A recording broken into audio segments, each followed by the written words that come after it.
Masechet Nedarim, Daf Chaf. With this Daf, we conclude the second Perek.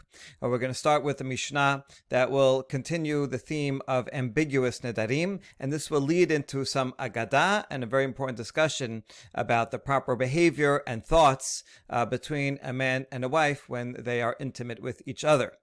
So the Mishnah begins. Nadar becherem ve'amar lo nadarti ela bechermo shel yam. A person makes a neder using the language of cherem, that this item is forbidden like a cherem, like something that is dedicated to the Bet HaMikdash. And then afterwards he clarifies what he meant.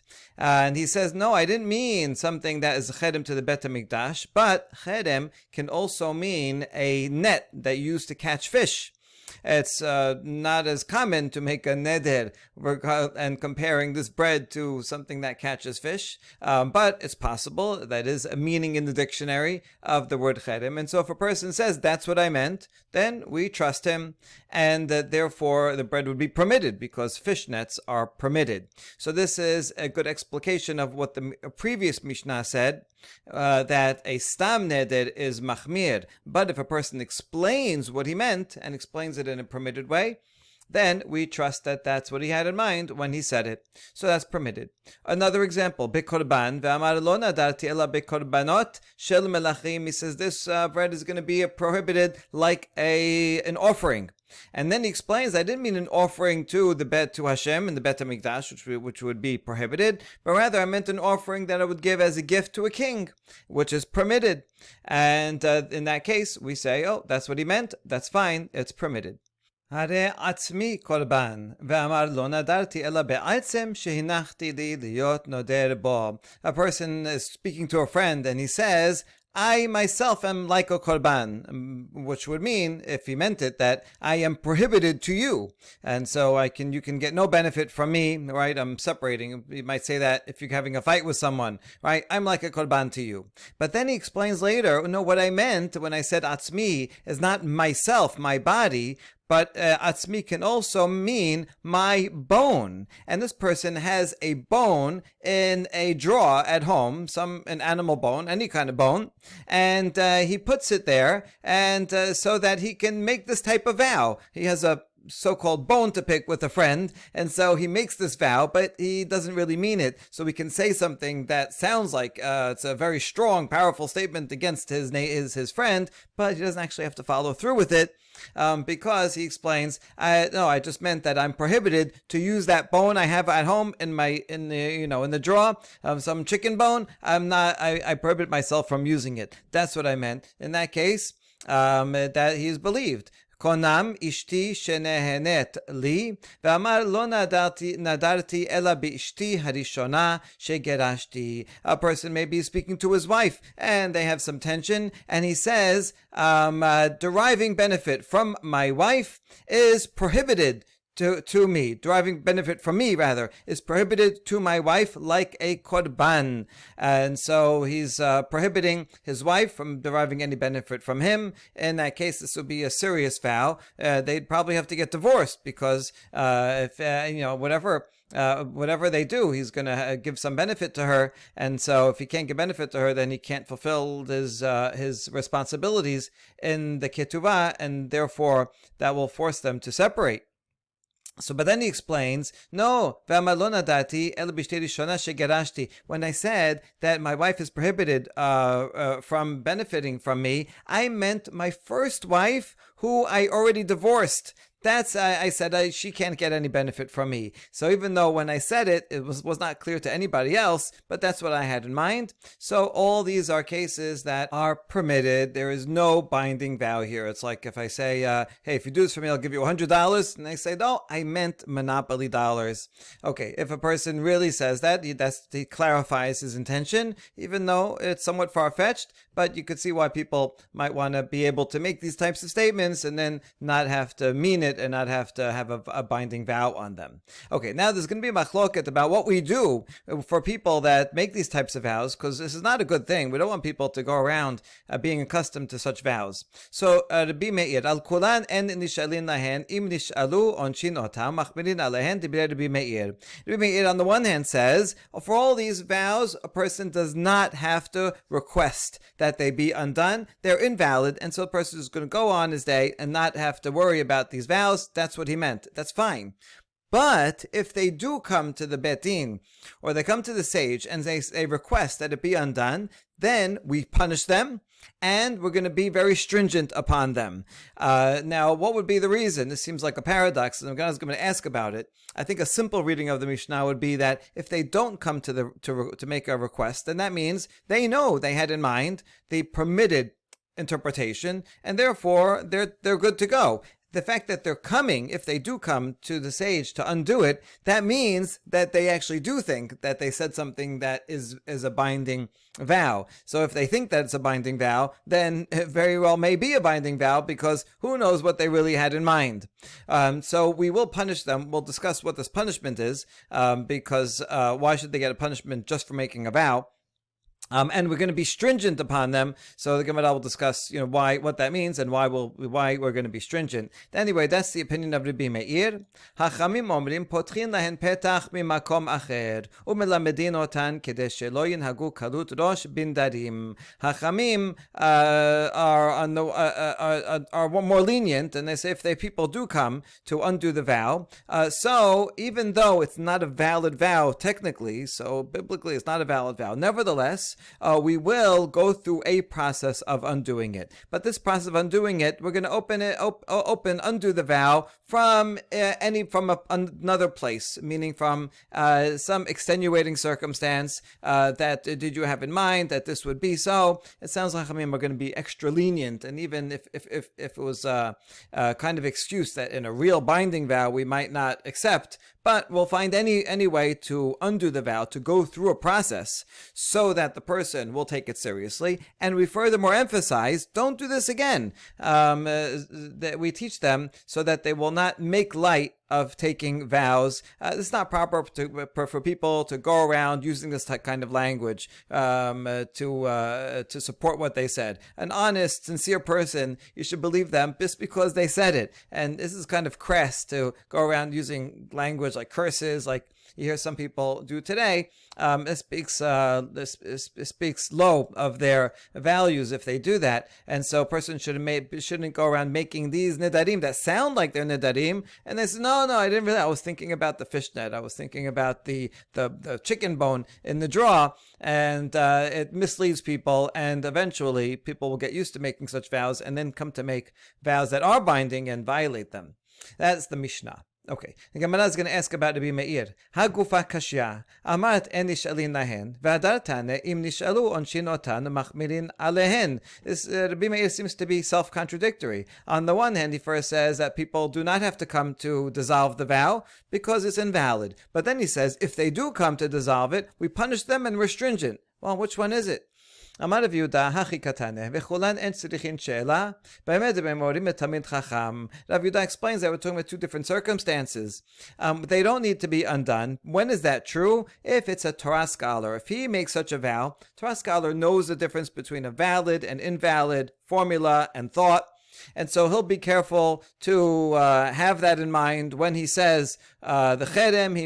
He's thinking of the fishnet, and he's not going to come to confuse that later on with something that's not with regular language. So he'll keep track what he meant, what he's going to mean, and he's not going to come to make valid vows in error because of that. So he doesn't have to undo it. He knows what he meant. He knows what he said.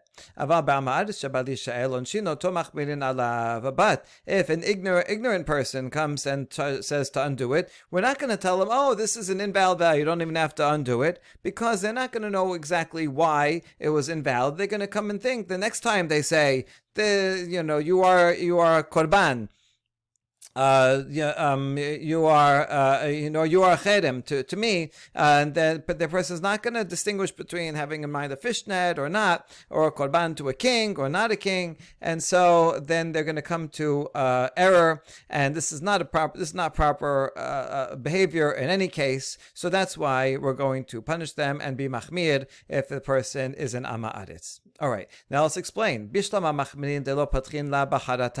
we say stringent, it means we're going to be very stringent, and we're going to really put them through the ringer to undo it. And it's not going to be enough for regret. In general, in order to dissolve a vow, there's two ways to do it. One is the person regrets that they made it in the first place. Is when I made that vow, I was in a state of anger, I wasn't thinking straight, I regret that I made it. That's charata. Other way is a petach, to say, when I made the vow, I didn't realize the consequences of what that would mean. I made a vow that said I'm not going to eat meat, but then I didn't realize that would mean I'm at a wedding, and then I would have nothing to eat, or I'm going to go away on a trip, and then that's going to be the only thing. And so I didn't realize the consequences that this would of what this would mean, and that's why I want to undo it. So when we say machmir, we're not only going to rely on regret, but we're going to actually have to ask the person to find extenuating circumstances that he didn't realize at the time that he made the vow. Okay, ela onshin hechi dameh. So we understand what machmirin is, but what kind of punishment? I mean, we understand if you make a valid vow and violate the vow, then you get a punishment. If you did it by mistake, you bring a korban. But if you didn't violate the vow, then what kind of punishment is required? And the answer is kidetanya. Mi shenazar ve'abad al naziruto en nizkakin lo ad shinhog bo isur kamim shenahag behem heter dibre Rabbi Meir. This braita is going to show you an example of what such punishment would mean by analogy of a nazir, someone who becomes a nazir, a real proper nazir for 30 says without a time period, let's say for 30 days, and then he violates it. He goes and he's becomes tameh, and he's walking around cemeteries for 10 days, and then he comes to the rabbis and say, I want to undo my nazirut. This is too hard. I didn't mean it. So we do not pay attention to him. And these kakin law, we're gonna come back to these words in a few minutes. So the bet din should not deal with him until we make him first observe a proper nizirut for the same amount of time that he violated it. And so if he was violating for 10 days, we're not going to undo it for him right away. That's going to make it too easy for him, and he might do it again. We're going to say, okay, go back. Observe Nizirut in a proper way for 10 days, and then come back to us, and then we'll help you out, and then we'll undo it. That's what Rabbi Yehuda says. Amar Rabbi Yosef, Rabbi Yosef is a little bit more lenient and said, when you say the same amount of days, that's only when we're talking about the minimum amount of Nizirut, which is 30 days. And so if it's 10 days, 20 days, up to 30 days, then we'll make him observe proper Nizirut the same number of days that he violated it. But if he took upon himself a long Nizirut for 1 year, for 10 years, and then let's say for 10 years, and he violated for a whole year, we're not going to make him observe a proper Nizirut for a whole year and only then undo the 10-year the 10-year vow, but rather enough that he observe it for 30 days. Even though he violated Nizirut for a year, if he observes it for 30 days, then he gets the point. He gets the message that this is not a light thing. Don't take upon yourself Nizirut again, especially if you're not going to be able to conclude it, and only then he'll come back, and then we'll find a way to absolve him of the original Nizirut.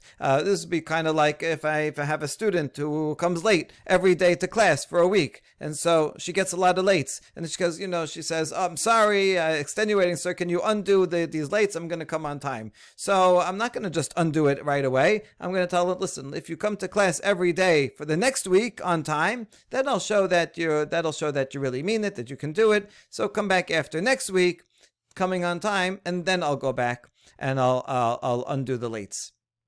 Okay, so this is the punishment that we would give a person who takes this kind of vow that is technically, biblically, an invalid vow, but we still want to emphasize that a person should not do this again. And so if we just undo it immediately, they won't get the message. Instead, we'll make them observe that vow for a certain amount of time. And only afterwards, we'll say, okay, come back, and then we can help them to undo it. אמר רב יוסף, הואיל והמרבנן אין נזקקין לו, בדינה דמזדקקה לעביד שפיר. Rav Yosef, on these words, that Bet Din should not deal with him and help him right away.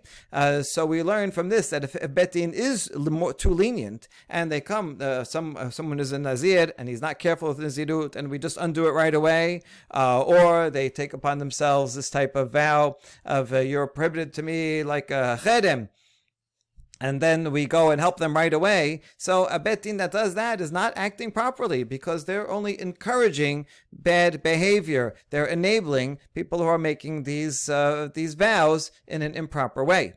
Ravacha bar Yaakov omer mishammetinan le. Ravacha goes further and says we should excommunicate those judges who will undo vows immediately. First, you have to put the person through the ringer, make them follow their vow for a certain amount of time, and then when they get the message that they shouldn't do this again, only then should we help them out. All right, all that is the opinion of Rabbi Meir. And now we're going to explain Chachamim. Omerim potachin lo petach. Chachamim say, we find a way to undo the vow, and we don't give them such a hard time. So, Tana, le'olam al tehi ragil bin darim shesofecha lim'ol bishvuot.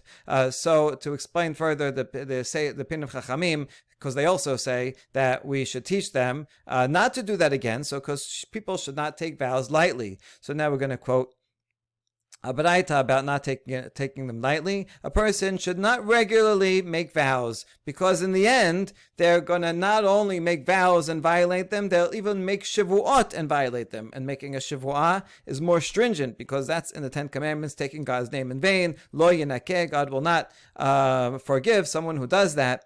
And so, therefore, this is a very serious matter. Don't regularly make vows. One should mention one piece of advice about things that one should not do regularly. We add some more. And one should not regularly hang out with ignorant people, because in the end, they are going to serve you tevel, a produce that you didn't take maaser. Sometimes they're careful, sometimes they're not careful to take terumah and maaser. And so even though sometimes they're careful, even if usually they're careful, but you're going to hang out with them, you're going to eat with them, and then eventually, at one time, they're going to serve you some food, and actually it will be prohibited. Similarly, don't hang out and become too friendly with a kohen who's ignorant, because at some point he's going to serve you terumah. The kohen himself is allowed to eat terumah, but since he's ignorant, he's not going to be so careful to keep the terumah on the side to be eaten only by himself and other kohanim. You're coming over, he's going to say, hey, come eat with me, and he's going to forget and serve you terumah, and you're going to end up violating. And similarly, don't regularly have too much conversation with women, because in the end, that will come to adultery. A person will become too familiar, talk about one thing, talk about another thing, and it could lead to sin. Rav Acha b'Rabbi Yoshia omer, kol hasofer benashim sofo b'a lidei avera, v'kol mistaker b'akeva shel isha havyan lo banim she'enan mehuganin. Okay, taking off on the last line of talking too much with women about idle matters, Rabbi Acha adds, anyone who stares at women, in the end he will come to sin. And even someone who looks at the heel of a woman will have children who are improper, because he looked at her in an improper way, even though it's just a heel, but he's looking at her with an improper intention, and so that as punishment, children will also be improper. Rav Yosef, Rav Yosef says this even includes his wife while she is a nida. A person should not look at his wife, even though she will be permitted at some point, but still is not a proper thing to do. אמר רבי שמעון בן לקיש, עקבה דקטנה במקום התינופת, שהוא מכוון כנגד העקב. Rish Lakish is explaining that when Rabbi Achab and Rabbi Oshaya, he is a Tana, a Babylonian Tana actually, of the 5th generation, so this is a Baraita. So he explains that when Rabbi Achab said in this Baraita, the word heel, he didn't mean literally a heel, that you cannot look at a woman's heel. Rather, he's using a euphemism for her private parts. Why? Because it's situated opposite the heel. Like if a person is kneeling down on their heels, so then her privates will be right next to her heels. So that's what he actually meant. When if a person looks at a woman's privates, then he will have children who are improper. But if just glancing at someone's heel, then he was not talking about that. Which explains why when Rav Yosef says, and including his wife when she's nida, this would mean that one is prohibited from looking at his wife's privates when she is a nida. That would be improper. But to look at his wife, her face and exposed parts, that would be permitted. And in fact, that is how Rambam decides the halacha. Mutar adam labit bishto she's nida. One's permitted to look at his wife when she's nida, even though he's prohibited to her, because even though lev mimena, even though he will get some benefit, some pleasure in his mind from looking at her, nevertheless, since she is permitted after some time, this will not come to sin. So that's no problem. He'll hold off, and he's not going to do anything until she's permitted. That's why he would be permitted for a nida, but prohibited to stare at someone else who was prohibited to him, who is not his wife. Okay, so that explains that this halacha. And now, on the same theme, we go to the next baraita. Tanya, ba'abur tiye yirato al penechem zo busha. So we're talking about a pasuk right after Aseret Dibirot in Shemot. And it says that all the people at Har Sinai, they saw the lightning and they heard the thunder, and they were afraid, and they told Moshe, you speak to us, and we're afraid that we're going to die if we hear God speaking to us directly. And Moshe said to the people, don't be afraid. You're not going to die. Hashem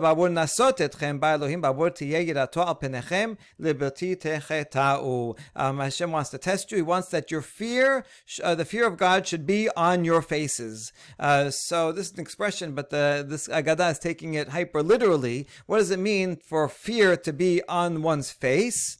And therefore not sin? It explains that this is shame. When someone feels shame or embarrassment, their face gets red, and so you can see their shame on their face.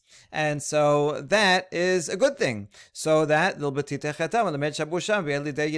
and then they will make sure not to, because they don't want to be ashamed, they'll make sure not to sin.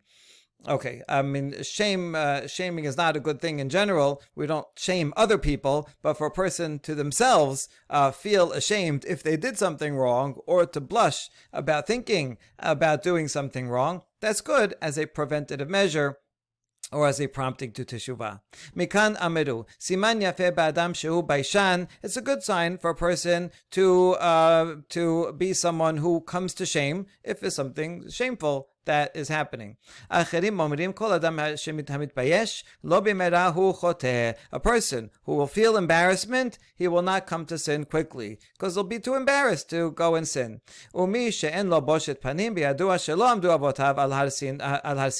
Someone who feels no shame, then you can be sure that his forefathers did not stand at Har Sinai. He's not part of the Jewish people. He was not commanded that he can go and violate sins and not feel ashamed. So if a person, shame is a good barrier. violating sins. Amar Rabbi Yochanan ben Dehavai, Arba'at devarim sachu li malache hasharet. Rabbi Yochanan ben Dehavai says, the following four things were taught to me by the angels who are servants of Hashem. So this comes from a high authority. Chigerin mipnei ma havyan mipnei shofchin et shulchanam. How come children are born lame? The reason is because their parents, when they have relations, they turn over the table. This is euphemism to mean that they don't have relations facing each other, but rather the woman turns around with the man behind her. So that's improper. So their children will also going to walk in an improper way. Ilami mipnei mahavyan mipnei shemenashekin al oto makom. How come children are born mute? Because men kiss their wives in their private parts. Chareshim mipnei mahavyan. How come children are born deaf? Mipnei shemesaperin b'sha'at tashmish. Because the parents converse with each other while they're having relations. It's more modest to be quiet, and so because they're talking, midah keneged midah, the children are deaf. Sumin mipnei mahavyan mipnei shemistakelin beoto makom. How come children are born blind? Because the parents look at each other and stare at their privates. So it's no coincidence that he's learning this from angels. He's expecting people to kind of act like angels and be as minimal as possible.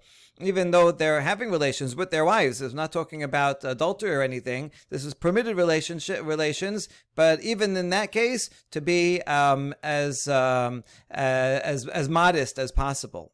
Okay, further along this line, urminhu shalu et ima shalom. We're going to have a contradiction regarding the conversing. Mipnei ma Banaich yefefin beyoter. They asked Ima Shalom, how come your children are so beautiful? Amra lehen eno mesaper imi lo betechilat halayla velo besof halayla ela behasot halayla. He says, because my husband does not converse with me in the beginning of the night and not the end of the night, but rather in the middle of the night. Converse meaning converse intimately. So they don't have relations in the beginning or end of the night, like when it's going to become night or in the morning, but rather in the middle of the night when it's totally dark and totally silent and no one's around. So they're very, very modest. Only then do they converse. And when they do have relations, using the word conversing, he will uncover one handbreadth and cover up a handbreadth. Even when they're having relations, they keep as much of their clothes on as possible. And my husband, he's having relations, but it's like coerced as if by a demon, like he's so fearful of doing it. And so because we are so modest and at that time, that's why our children are very beautiful. So this is now a contradiction, because although they're super, super modest, you see, but it does say that they converse with each other, which sounds like they are speaking during relations. Now, V'amarti lo, one time, Ima Shalom asked her husband, "Matam, how come you do this? How come you act in such a extreme, modest way?" Because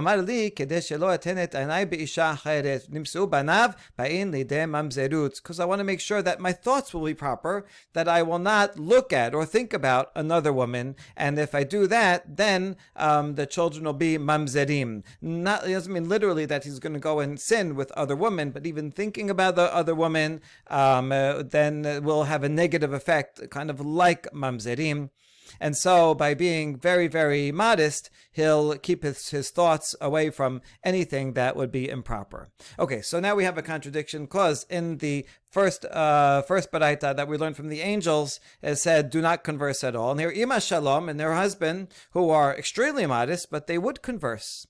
And the answer is, La kashya, ha b'mileh de tashmish, ha b'mileh achar nayata. When it says here that they are conversing, that's regarding relations. That's proper to talk about, say, nice things, compliments, words of love during relations. But to talk about other things that are not related, then that's not proper. You're going to talk about paying bills and whatever about the weather. Then that shows that this act is not an act of intimacy, but you're just treating it as a carnal act. And so that's what we're talking about, that you shouldn't just be conversing during relations, except unless it's a conversation that will lead to greater intimacy.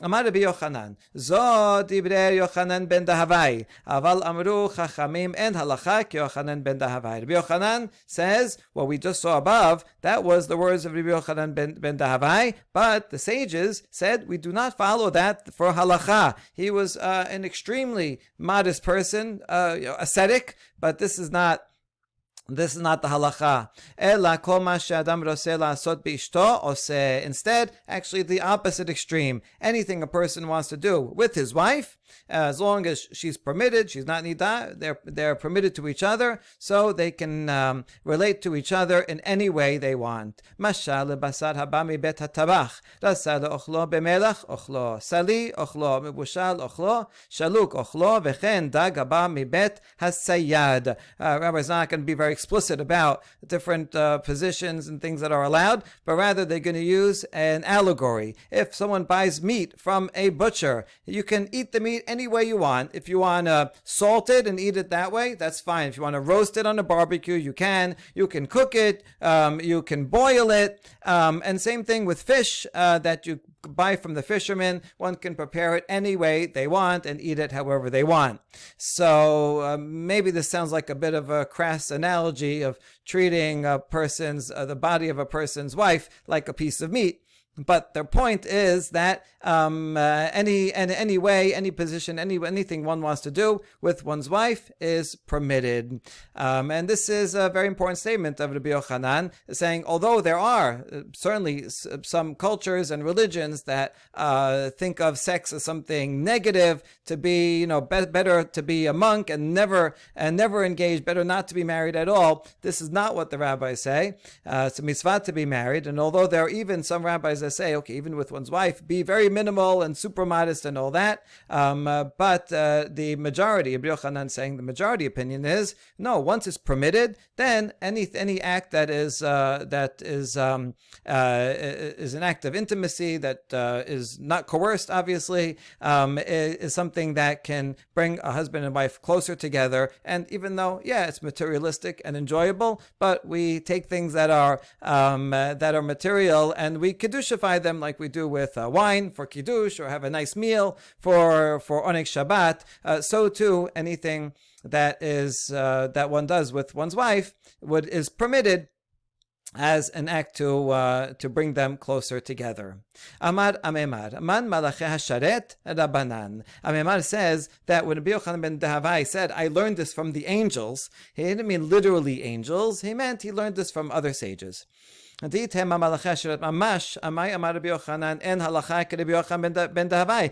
meant literally that he learned it from angels, then how could Rabbi Yochanan say that we don't follow his halacha? If the angel said it, then presumably we should follow whatever they said. Because after all, the angels, they know about the formation of a baby, of a fetus, and so they'll know that this defect happened because they did this or that. So we should trust them if it's really from angels. Okay, so how come we called those rabbis that learned it from angels? Oh, because they stand out like ministering angels. Perhaps they dress in a different way. They wear white, and so they look like angels. It could be here that there were groups of Jews, of sages, that would actually act like angels, and just like angels have no material body, so they would be ascetics and fast and have relations in a very, very minimal way and act like angels. And we know that there were definitely groups of people that did that. Maybe that's what he means. What he means, he says he learns it from angels. But the majority of Chachamim, and the conclusion of the Gemara, and this, by the way, is halacha, that a person is permitted to his wife in any position, in any way that they both agree and want to have relations with each other. ההיא דעתי לקמד רבי, אמרה לו, רבי, ערכתי לו שולחן והפכו. אמר לה, בתי, תורה התירתך, ואני מה אעשה לך. And so now a couple of stories about this subject. A woman came to Rabbi Yehuda Nasi, and said, Rabbi, I prepared a meal for my husband, and he overturned it. So the analogy is like I prepared a meal and he turned the table over. But this analogy too, I was ready there to have relations with him, and he turned me over and had relations from the back. And so she's complaining, this is improper. How could he do this? And Rabbi says, the Torah says it's permitted. So what should I tell you, right? As long as you're both willing, that's fine. There's nothing wrong with it.